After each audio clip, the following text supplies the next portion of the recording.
Chapter में हम हड़प्पा सभ्यता का इतिहास समझने वाले हैं। भारतीय इतिहास में जो सबसे पहले जो सभ्यता जो विकसित हुई थी जिसको हम हड़प्पा सभ्यता बोलते हैं, और इसको और भी नामों से जाना जाता है, जैसे कि इसको हम सिंधु घाटी की सभ्यता भी बोलते हैं, या फिर हम इसको मोहनजोदड़ो की सभ्यता भी बोलते हैं। तो देखिए, आपके इस चैप्टर का जो नाम है वो ईंटें, मनके तथा अस्थियां रखा गया है, लेकिन इसमें हम हड़प्पा सभ्यता के बारे में समझने वाले। तो सबसे पहले हम बात कर लेते हैं कि यार इस चैप्टर का नाम ईंटें, मनके तथा अस्थियां क्यों रखा गया। देखिए, हड़प्पा सभ्यता के बारे में जानकारी प्राप्त करने का जो सबसे मेन स्रोत है ना, वो ईंटें, मनके तथा अस्थियां ही है। जैसे आप 11वीं क्लास में मेसोपोटामिया की सभ्यता के बारे में आप समझे थे, तो मेसोपोटामिया की सभ्यता की जो लिपि थी उसके बारे में हमारे पास जानकारी है, उस लिपि का अध्ययन किया जा चुका है। लेकिन हड़प्पा सभ्यता की जो लिपि है उसका अध्ययन नहीं किया जा पाया है। इस सभ्यता की लिपि के बारे में हमें कोई जानकारी नहीं है, हम लिपि से इस सभ्यता के बारे में कुछ नहीं जान पाए। तो इस कारण इस सभ्यता के बारे में जानकारी प्राप्त करने के जो हमारे पास स्रोत है वो पुरातात्विक स्रोत है, यानी कि जो जमीन के नीचे से खुदाई के दौरान जो भी चीज़ें मिली, जो भी वस्तुएं मिली है, उसके माध्यम से हमने हड़प्पा सभ्यता के बारे में जानकारी प्राप्त किया है। ठीक है, और उसमें सबसे मेन जो स्रोत था वो ईंटें है ना, क्योंकि वहाँ पे बहुत सारे लोगों ने मकान बनाए थे ईंटों का प्रयोग करके, तो उन ईंटों से हम हड़प्पा सभ्यता के बारे में जानकारी प्राप्त कर सकते हैं।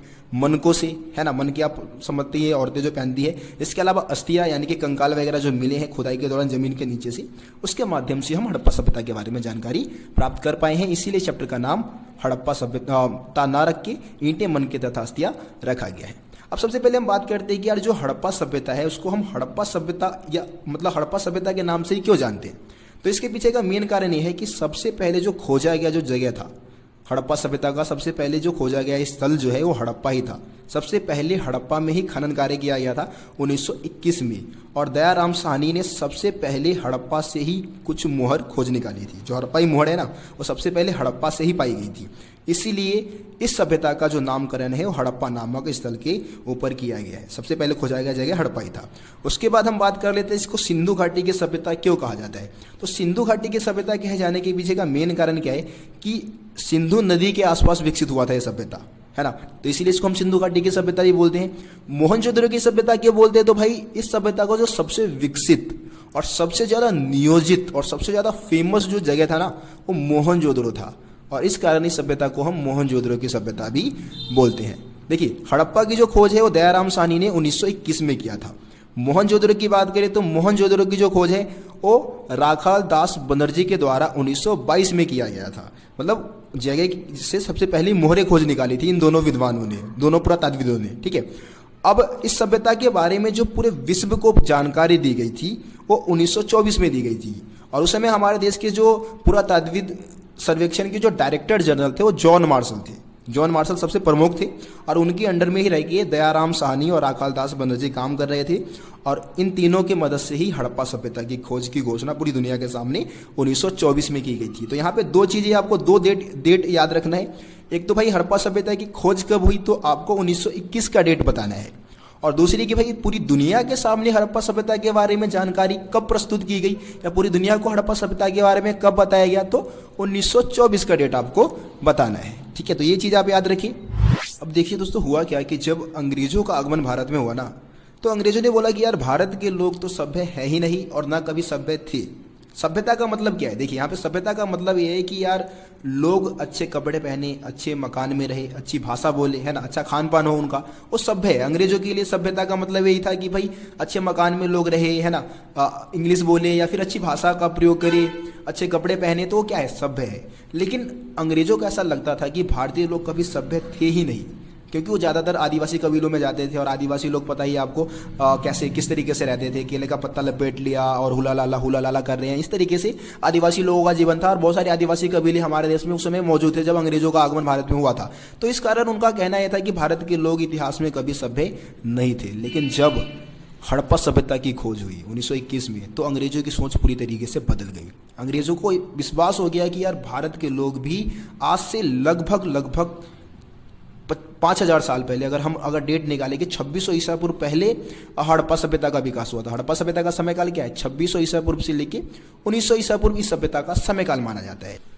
अगर आप 2600 ईसा पूर्व की बात करें कि 2600 ईसा पूर्व में हड़प्पा सभ्यता का विकास हुआ था, और अगर अभी से हम अगर डेट निकालें कि भाई 2600 ईसा पूर्व आपका 2600 साल उधर का और 2022 इधर का, यानी कि लगभग 4622 साल पहले भारत में हड़प्पा सभ्यता का विकास हुआ था। ठीक है, तो इतने साल पहले ही हमारे पूर्वज जो थे वो विकसित हो चुके थे, अच्छे मकानों में रहते थे, और ऐसा माना जाता है कि मोहनजोदड़ो और हड़प्पा के जो नगर थे वो बिल्कुल नियोजित तरीके से बनाए गए थे। इस तरीके से बनाए गए थे जैसे कि अभी कि अमेरिका जैसे शहर की आप बात करेंगे ना, तो अमेरिका जैसे शहर भी फेल थे उन नगरों के सामने, इस तरीके से विकसित किए गए थे। खैर, इन सभी चीज़ों के बारे में अभी आगे हम बात करने वाले हैं, जैसे टॉपिक आएगा मोहनजोदड़ो के बारे में, तो वहाँ पे हम ये सारी चीज़ें समझेंगे।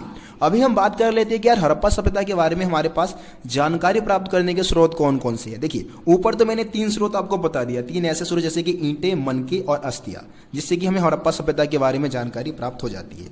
इसके अलावा आभूषण है बहुत सारी, औजार है, मृदभांड है, मृदभांड मतलब होता है मिट्टी का बर्तन, ठीक है, और मोहरे। मोहरे आप समझते हैं, स्टैम्प, जो कि सेलखड़ी नामक पत्थर से हड़प्पाई मोहरा का निर्माण, मोहरे जो थी वो बनाई जाती थी, और उसका प्रयोग ज़्यादातर व्यापार वगैरह करने के लिए होता था। ठीक है, तो ये ऐसे स्रोत है जिससे कि हम हड़प्पा सभ्यता के बारे में जानकारी प्राप्त कर सकते हैं।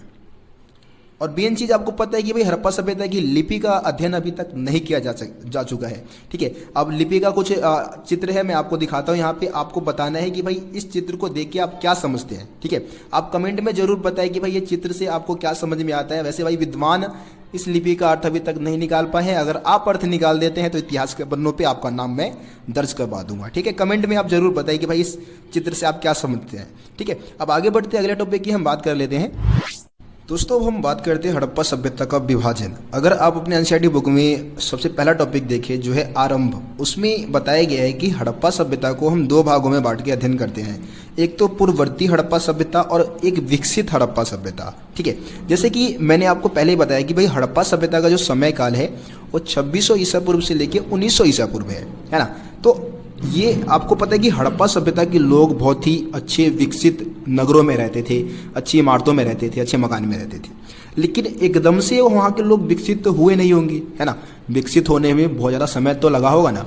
तो 2600 ईसा पूर्व से जो समय काल है, 2600 ईसा पूर्व के आसपास तक क्या हुआ था, वहाँ के जो लोग थे वो अच्छे नगरों में रहना शुरू कर देते हैं, विकसित नगरों में रहना शुरू कर देते हैं, अच्छे मकानों में रहना शुरू कर देते हैं। उससे पहले की अगर हम 2600 ईसा पूर्व से पहले के अगर समय काल की बात करें तो उसको हम पूर्ववर्ती हड़प्पा सभ्यता बोलते हैं, जब लोग धीरे धीरे क्या कर रहे थे, विकास कर रहे थे, है ना। 2600 ईसा पूर्व आते आते तो विकसित हो गए थे, लेकिन 2600 ईसा पूर्व से पहले पहले क्या कर रहे थे, लोग विकास कर रहे थे, विकास की प्रक्रिया में थे वो। ठीक है, तो उसको हम क्या बोलेंगे, पूर्ववर्ती हड़प्पा सभ्यता, जो कि 2600 ईसा पूर्व से पहले का समय काल था। और 2600 ईसा पूर्व से लेकर 1900 ईसा पूर्व का जो समय काल है वो विकसित हड़प्पा सभ्यता का समय काल है। ये चीज़ आप याद रखें। ठीक है, अब हम यहाँ पे पूर्ववर्ती जो हड़प्पा सभ्यता है ना, उसकी विशेषता की बात कर लेते हैं। जो पूर्ववर्ती हड़प्पा सभ्यता है उसकी क्या खासियत थी, देखिए यहाँ पे क्या थी कि बस्तियाँ काफ़ी छोटी थी। पूर्ववर्ती हड़प्पा सभ्यता की बस्तियाँ क्या होती थी, बहुत ज़्यादा छोटी होती थी। जो बड़े आकार की जो संरचनाएं थी वहाँ पे ना के बराबर थी, बिल्कुल भी बड़े आकार की संरचनाएं नहीं मिली है। ठीक है, और लोग जो थे वो वहाँ के जो लोग थे, पूर्ववर्ती हड़प्पा सभ्यता के जो लोग थे वो कृषि, पशुपालन तथा शिल्पकारी का काम करते थे, व्यापार वगैरह नहीं करते थे। व्यापार उस समय विकसित नहीं हुआ था। लेकिन अगर हम विकसित हड़प्पा सभ्यता की बात करें तो भाई यहाँ के लोग बहुत बड़े आकार के जो घर थे उसमें रहा करते थे। इनकी इमारतें बहुमंजिला होती थी, छोटे मोटे मकान में नहीं रहते थे, बस्तियाँ भी बहुत बड़ी होती थी इनकी। ठीक है, और यहाँ के लोग कृषि, पशुपालन, शिल्पकारी तो करते थे, साथ ही साथ में व्यापार का भी काम किया करते थे। तो इस चैप्टर में वैसे हम विकसित हड़प्पा सभ्यता के बारे में जो भी जानकारी मैं आपको देने वाला हूँ वो विकसित हड़प्पा सभ्यता के बारे में देने वाला हूँ, क्योंकि इस चैप्टर का जो समय काल है वो 2600 ईसा पूर्व से लेकर 1900 ईसा पूर्व के इतिहास की जानकारी आपको देता है। ठीक है, अब समझते हैं हड़प्पा वासियों के निर्वाह के तरीके। एनसीईआरटी का दूसरा टॉपिक है ये निर्वाह के तरीके। ठीक है, तो निर्वाह मतलब क्या होता है, निर्वाह मतलब होता है जीवन यापन। इसमें हम बात करने वाले हैं कि भाई हड़प्पा वासी अपना जीवन यापन करने के लिए किन चीज़ों का प्रयोग करते थे। तो यहाँ पे हम सबसे पहले बात कर लेते हैं कि भाई हड़प्पा वासी जो भोजन प्राप्त करते थे वो पेड़ पौधों से भोजन प्राप्त करते थे। यानी कि पेड़ पौधों से जो भी चीज़ें हैं, फल फूल है ना, कंदमूल है, उसको क्या करते थे, इकट्ठा करने का काम किया करते थे। इसके अलावा इनका जो मुख्य आहार था वो था मछली। ठीक है, इसके अलावा जानवरों का भी प्रयोग करते थे। जानवरों की अगर हम बात करें तो भेड़ हो गया, बकरी, सुअर, घड़ियाल, भैंस वगैरह जो जानवर है उसका भी इस्तेमाल करते थे। बहुत सारे जगह से हमें क्या हुए हैं, इन जानवरों की जो हड्डियां है वो मिली है, ठीक है, इसके आधार पे हम ऐसा कह सकते हैं। इसके अलावा अनाज के दाने के भी साक्ष्य मिले हैं। इसका मतलब ये कि भाई अनाज का भी प्रयोग करते थे, जाहिर सी बात है, जिसमें से गेहूं, जौ, सफ़ेद चना, तिल, बाजरा, इन सभी अनाज के दानों के साक्ष्य, मतलब इसमें से सबसे जो ज़्यादा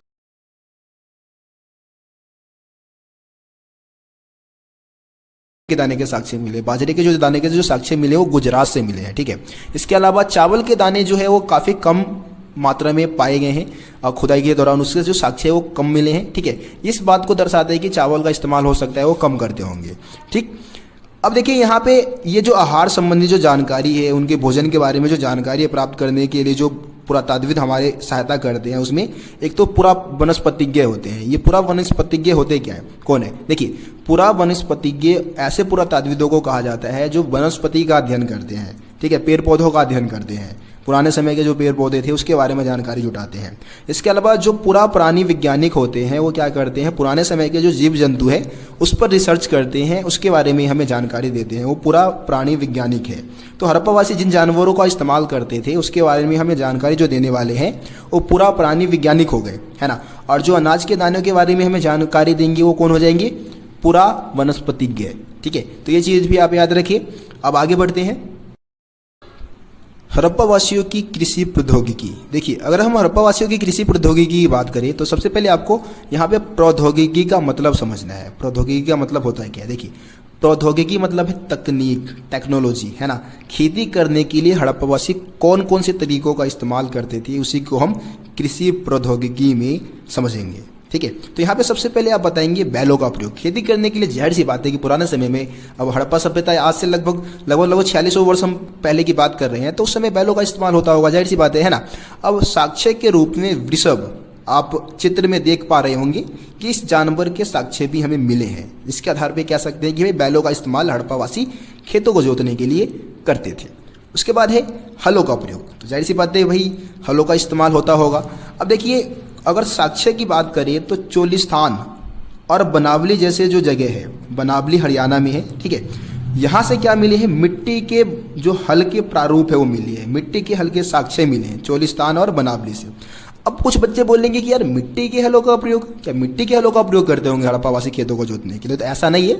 मिट्टी के हलों के साक्ष्य मिलने का मतलब ये है कि हलों का इस्तेमाल होता होगा, वहाँ पे हलों का इस्तेमाल करते होंगे, हलों के बारे में वहाँ के लोगों को जानकारी होगी, जब भी तो यहाँ से भाई साक्ष्य मिले हैं हलों के, है ना। इसके अलावा कालीबंगन की हम बात करें तो कालीबंगन से हमें जुते हुए खेत के साक्ष्य मिले हैं, ठीक है। कालीबंगन इस समय राजस्थान की अगर हम बात करें तो राजस्थान में इसका लोकेशन है कालीबंगन का, और यहाँ से हमें जुते हुए खेत के साक्ष्य मिले हैं। तो ये साक्ष्य इस बात को दर्शाता है कि हलों का प्रयोग वहाँ पे खेतों को जोतने के लिए होता था। 2 पॉइंट हो गया। तीसरा पॉइंट आप बताएंगे औजारों का प्रयोग। बहुत सारे औजारों के साक्ष्य भी मिले हैं, और औजारों का प्रयोग क्या करते थे, ज़्यादातर हड़प्पावासी फसलों को काटने के लिए औजारों का प्रयोग करते थे। अब इन औजारों की अगर हम बात करें तो बहुत सारे औजार जो थे वो पत्थरों के बने हुए थे, कुछ धातुओं के भी बने हुए थे। आपको एक और चीज़ मैं बता दूं, हड़प्पावासियों को लोहे के बारे में कोई जानकारी नहीं थी। लोहे का जो साक्ष्य हड़प्पा सभ्यता में कहीं से भी हमें लोहे का साक्ष्य नहीं मिला है, ठीक है। तो कुछ दूसरे धातु होंगे, उससे उनके औजार बने रहे होंगे। ये चीज़ समझ गए। अब आखिर में हम बात कर लेते हैं सिंचाई के साधनों का प्रयोग होता था। सिंचाई मतलब आप समझते हैं ना, खेतों में पानी देना सिंचाई कहलाता है ना। अब सिंचाई में हम बता सकते हैं कि भाई हड़प्पावासी जो हड़प्पाई क्षेत्र थे ज़्यादातर गर्म और शुष्क क्षेत्र में स्थित थे, तो वहाँ पे सिंचाई के ना कृत्रिम साधनों का निर्माण करना बहुत जरूरी था। प्राकृतिक साधनों पर निर्भर रहने से काम नहीं चलने वाला था, तो इसीलिए कृत्रिम साधन यानी कि मानव निर्मित जो साधन है उसका निर्माण करना बहुत जरूरी था। इसके लिए हड़प्पावासियों ने कुओं, तालाबों, जलाशय, नहर वगैरह खुदवाया था। साक्ष्य की बात करें, साक्ष्य यानी कि सबूत जो हमें मिले हैं, उसमें अफगानिस्तान का सोर्तुगाई एक जगह है जहाँ से हमें नहर के साक्ष्य मिले। बहुत ही इंपॉर्टेंट लोकेशन है भाई, बहुत ही ज़्यादा इंपॉर्टेंट। मैं जब बायोवा दिया था ना हिस्ट्री का, तब मेरे से ये क्वेश्चन पूछा गया था। तो अफगानिस्तान के सोर्तुगाई से नहर के साक्ष्य मिले हैं। इसके अलावा अगर हम धौलावीरा की बात करें तो धौलावीरा से हमें जलाशय के साक्ष्य मिले हैं, ठीक है। तो ये 2 साक्ष्य आप इस पॉइंट में बताएंगे, ठीक है। तो ये 4 पॉइंट आपको हड़प्पावासियों की कृषि प्रौद्योगिकी में बताना है। आसान से अगर हेडिंग की बात करें, हेडिंग में आप इसको बताएंगे बैलों का प्रयोग करते थे खेती करने के लिए, हलों का प्रयोग होता था, औजारों का प्रयोग होता था, और सिंचाई के बहुत सारे साधनों का निर्माण उन्होंने किया था, ठीक है। तो मैं उम्मीद करता हूं कि आज की इस वीडियो में आपको जितने भी टॉपिक समझाए गए हैं आपको आसानी से समझ में आ गया होगा। किसी भी टॉपिक में आपको कोई भी दिक्कत नहीं होगा। अगर दिक्कत है तो भाई एक बार दोबारा वीडियो को देख लो, ठीक है ना, बाद में फिर डाउट ना रह जाए कुछ भी यार, ठीक है। एक बार दोबारा देख लेंगे, क्या होगा, 15-20 मिनट आपका खर्च होगा, लेकिन आप समझ तो जाएंगे ना कम से कम टॉपिक को। यार वीडियो को शेयर भी कर देना यार, बहुत ज़्यादा मेहनत लगता है भाई वीडियो बनाने में यार, एनिमेशन में बहुत ज़्यादा समय लग जाता है। तो यार वीडियो को ज़्यादा से ज़्यादा शेयर करें अपने दोस्तों के ग्रुप में, अपने दोस्तों को पर्सनल में शेयर